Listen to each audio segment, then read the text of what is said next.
Can you tell us what some cost-effective ways homeowners can remodel their home without compromising quality? Cabinets and countertops. There's a lot of different levels of cabinetry. Semi-custom cabinets is going to save you a lot more versus the custom cabinets. Are there some specific areas of the home that typically provide the best value for remodeling on a budget? What would those areas be?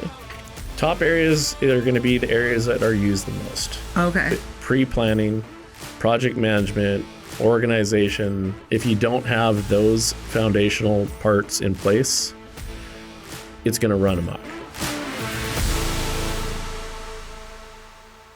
Hey everyone, it's Michelle Giles, and I'm with Zee Design and Build, and coming at you today with Erik. And we are going to be talking about how to remodel a home, doing it on a budget. Some budget-friendly ideas today. So Erik, I just wanted to kick things off. Can you tell us what some cost-effective ways homeowners can remodel their home without compromising quality and doing it within a budget? Like, what would you say are the top 3 to 5 ways to accomplish this?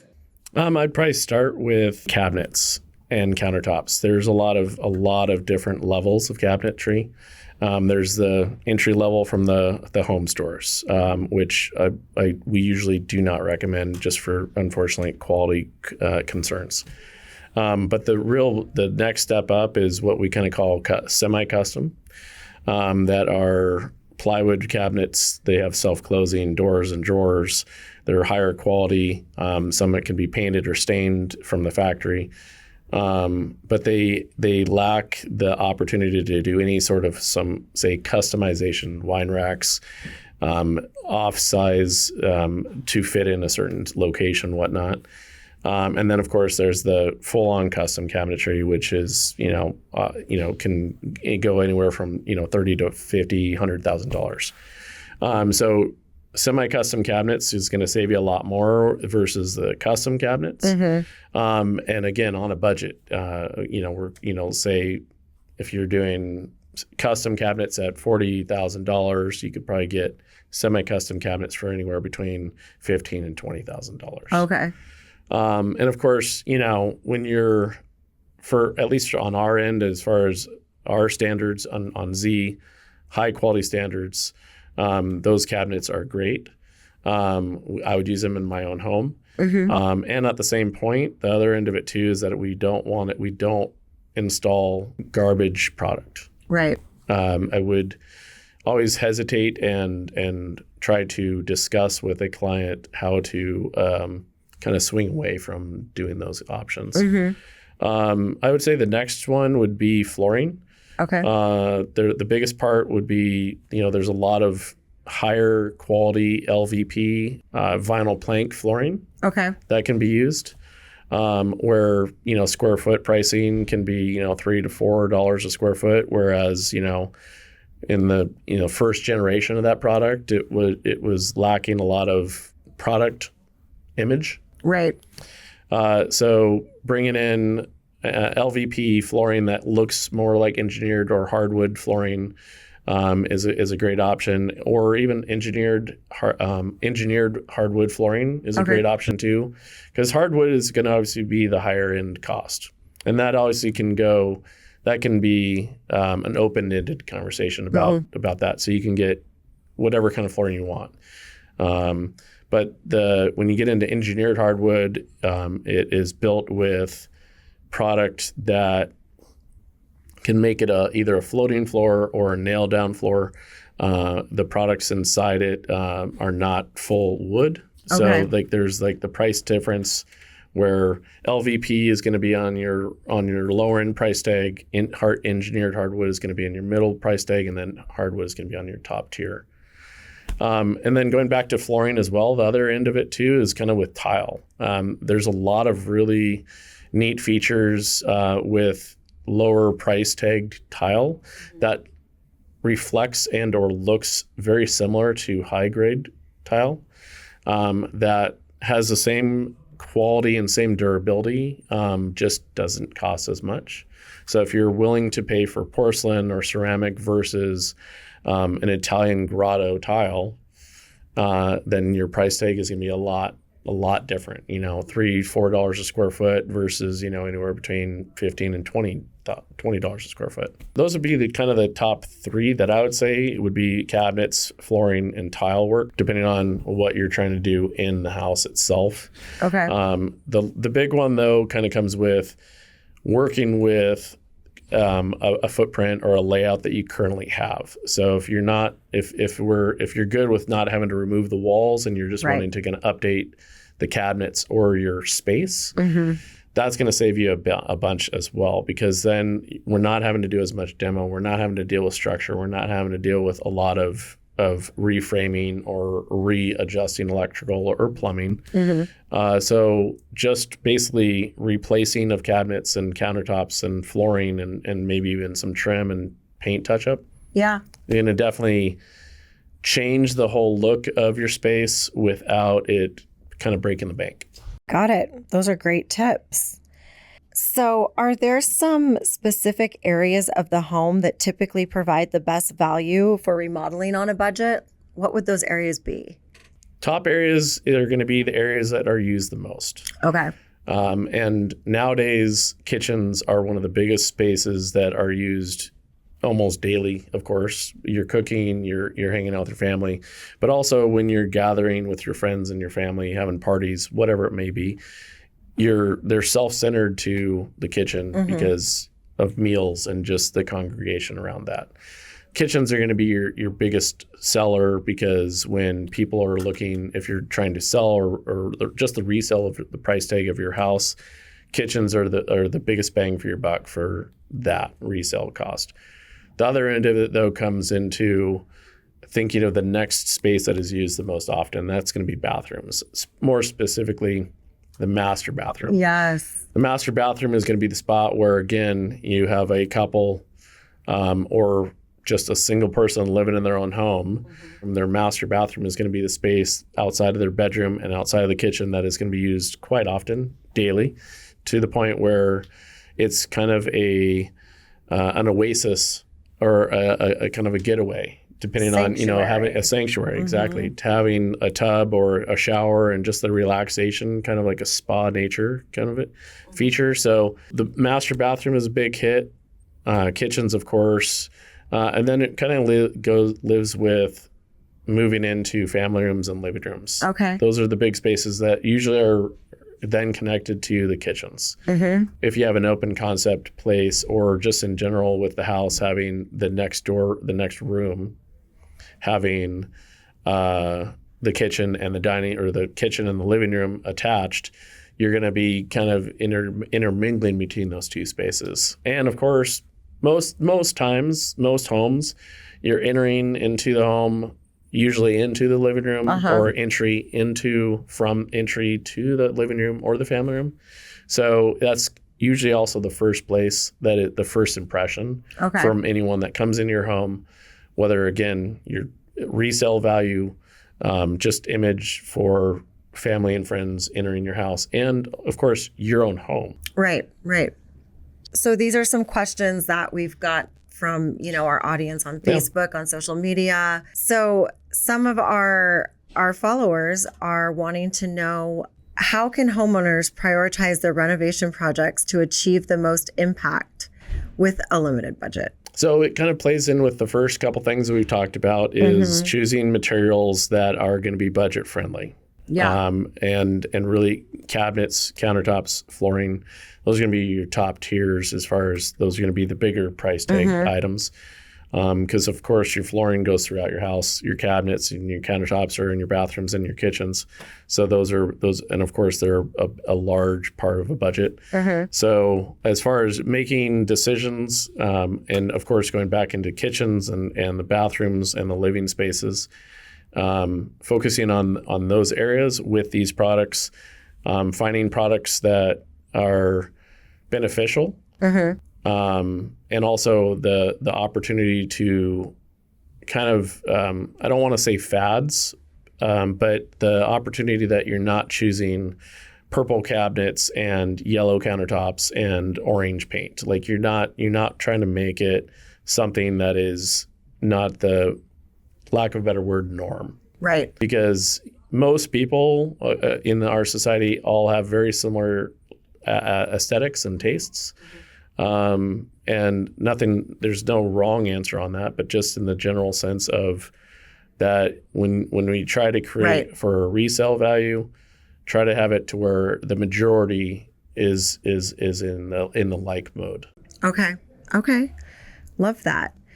Another question we got is, how important is proper planning and project management in keeping costs down during a home renovation or remodel project?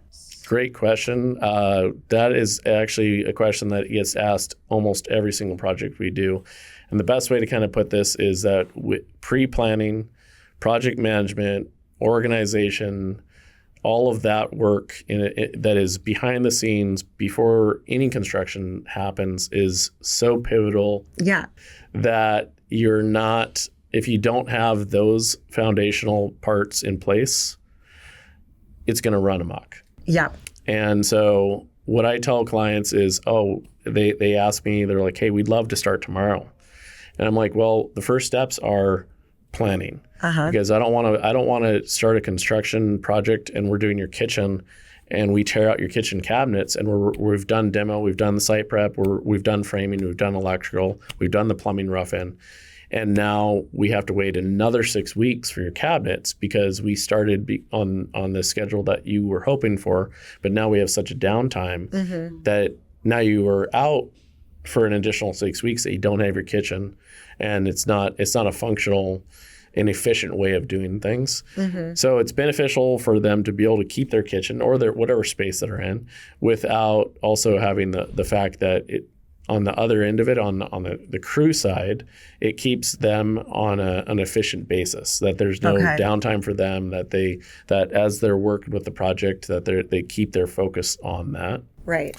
So the pre-planning, and then goes back into kind of like we talked about with the cabinets, is making sure that all of the items that the client has chosen are either in stock, have been ordered, and are even shipped. I also don't like to plan with, hey, the stuff's been ordered and they've said they'll ship it by this point. I like to make sure that it's shipped and or just in hand. Okay. Because that's the other end of it too. Is, I mean, of course, different seasons and different weather. If we're ordering and the stuff is coming from, say, Minnesota, and we're in the middle of winter, roads can close. Yeah. So shipping can be altered. And so it's nice to make sure that all the items are in place because, it's that old adage of ducks in a row. Okay. Keeping everything in line. And then so I'm kind of going backwards in the steps here, but the first and foremost process is when we provide an estimate to a client, the first option that they get to have is we get to kind of help them with their choices and their selections. So that can go with tile, flooring, paint colors, cabinets, you name it. Right. But making sure that their choices kind of fit into with their choices, their design, their final product. Okay. And then we place the order, making sure that all of the product is going to be in stock or in hand. And then we do the schedule. And so the schedule is based on whatever size the project is. We do demo or site prep and demo. And we focus on the rest of the phases in order. And so each of those phases has maybe a little bit of downtime in between in case there's unforeseens or whatnot, but there's not a heavy drop of downtime because of, again, going back to cabinets, there's no downtime with the fact that we have to wait for a product to now be in hand. Okay, that makes sense. Moving right along, talking about budget saving tips for remodels and renovations, can you provide some examples of innovative ways to repurpose existing materials or spaces to save on cost? Is there anything that you've seen where people have been really they've repurposed something? Yeah, it's a tough one. For on a personal level, and as a contractor and a design and build firm, I am not a huge fan of the dump and disposing of all of the product and filling up our landfills. Mm-hmm. But at the same point, it comes to a level where if the product's been damaged or it's has less quality. And of course, if hardwood flooring has to be nailed down, there's no real way to pull that back up and reuse it because it's stapled and it has to be broken apart. But as far as repurposing, and if you happen to have, let's say, a 50s to 70s one-story Rambler, in those times, they used what is now flooring, is the 2 1/4, 2.5 inch oak flooring as subfloor. Okay. So, and then back in those days, carpet was the huge fad. And if you didn't have carpet in your house, you weren't cool. So people would cover this oak flooring in carpet. Oh, okay. And so when you get into those homes and they haven't been touched yet and there's carpet, you pull that carpet back. Most of the time, you're going to see that oak flooring. And ironically, it's in such pristine shape that other than filling the holes for the nails from the carpet tacks and whatever, it's such a surprising effort that flooring it looks new most of the time. So basically just be like, you don't even have to really refinish it much. It's recommended to refinish because, of course, you have carpet pad with staples and there's going to be holes all over. But at the same point, having that flooring there is one of the first steps. So then all you have to do is refinish. Oh. And I'm not a huge fan of the 90s oak look, but we've done a lot of projects where we've done a different kind of stain, like an espresso stain on oak, and it is amazing. Okay. And the real reason I don't like the 90s oak look is because oak in clear kind of turns orange. Yeah. And that is, to me, that at least personal preference, not my take. Okay. But when you stain it in a darker color, it doesn't have that chance to kind of orange up. So that espresso stain makes it look like a higher end floor. And oak is a great tree and a great wood species, but it's also in a lot of in a lot of construction industry standards, it's an entry level flooring. Okay. But again, saving on cost because you already have the flooring, easily refinish, you're good to go. Right. When it comes to a lot of other stuff, it's hard to kind of put a tag on that because it's most of the time, if we're dealing with a lot of remodels where it's not been touched for 30, 40 years, there's a lot of choices back in the 70s, 80s, and 90s where colors were for a decade a great color, and now avocado green and oranges and yellows from the 50s and 60s are very rough. Not quite working. Yeah. And the pastels from the 90s, again, kind of rough to have a pink tub and a pink toilet or a black toilet. Yeah. And so the opportunity to kind of try to reuse some of those features, depending on, again, the homeowner's likes or dislikes, makes it hard to kind of reuse those kinds of features. However, the other end kind of goes back to, we were talking about before, the oak and the 90s looking oak is the cabinetry. Right. You know, back in the 90s and even the 80s and maybe in late 70s, they had oak cabinets. So I'd usually, my first take or my first choice wouldn't be to refinish cabinetry because the factory finish, because it's basically kind of what I would say baked on. Right. In the factory is so much more durable than any paint product. And we have awesome painters that we work with and they do an exceptional job on painting cabinets. But I've seen in the past, I have seen in the past, I've not seen anything that has been a quality product that can withstand daily use. Okay. But again, budget friendly. And maybe even using a proper cabinet pull so your hands are off the cabinets a lot less. Painting cabinets instead of replacing cabinets if they're in great shape. Right. That's an easy way to kind of save a huge cost as well. Like my house is early 2000s built and the cabinets are still in good shape, but I don't love the color. Yeah. Like I'm wondering that would be a good, sand them down and have it done that way instead of ordering all new. Yep. Just as an option. The other end of it too is as far as it's not really a re-salvage, but another way to kind of help in kitchen products is finding remnant quartz countertops that you're not having to buy a full slab, but if you can find pieces that work, then you can put those on those newly refinished painted cabinets. But as far as the rest of the places, I mean, you're talking, you got carpet that, wears down over time because of foot traffic or pets, kids, whatever. All of it. Life. Painted walls, trim, it gets beaten up over time. I can't think of too many other options, unfortunately. Yeah. But again, every project is different, so there's always something that I may miss. But at least we have some ideas. Right. Totally. And one of the other questions we had is, how can homeowners ensure they're getting the best value for their money when hiring a contractor or professional to do their home remodeling project? So great question. I would say one of the big ones is focusing on what is good for resale. And so this is what I have a conversation with all the clients about, is if they are making choices that are standoffish from resale value, if you plan on staying in your house for 30 years, this is not a conversation for you. But if you plan on, say, hey, for 5-10 years, this is our starter home, we're going to move on to the next home. The best practice is to have something that is a standard look and style that a lot of people will like, because then you're not subjugating your purchasers, your audience, to come and look at your home in 5 or 10 years when you're wanting to sell and they're wanting to buy. That you're not having to like, hey, I do have these purple cabinets. Now what do I do?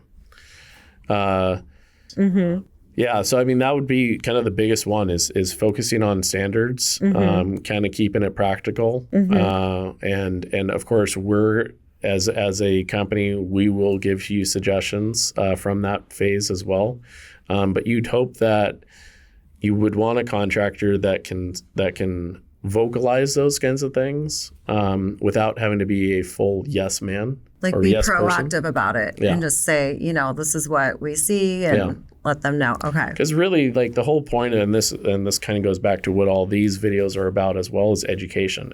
No matter if you work with us or not, we can give you education for these kinds of things, because not all homeowners have the same kind of knowledge about common practices or common things that we do. And so it's the contractor or the design and build firm or whomever you're working with to do the work.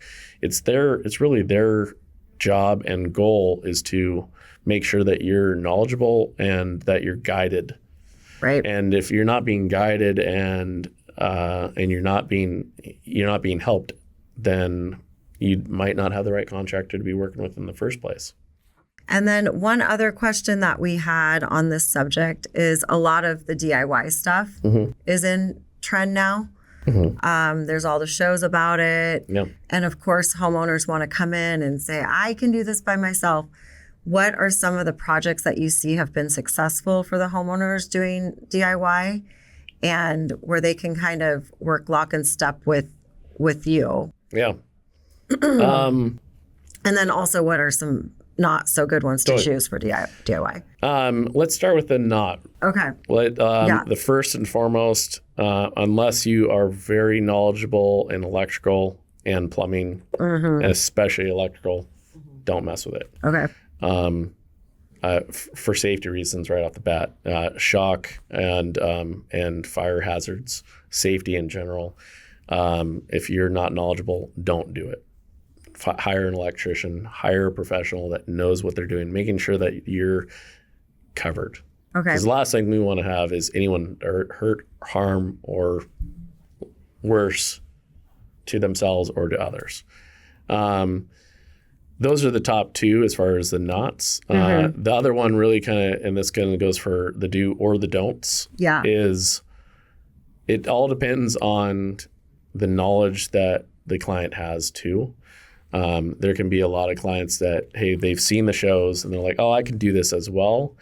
But it would be maybe their first time using a sander, or their first time doing this, or the first time doing that.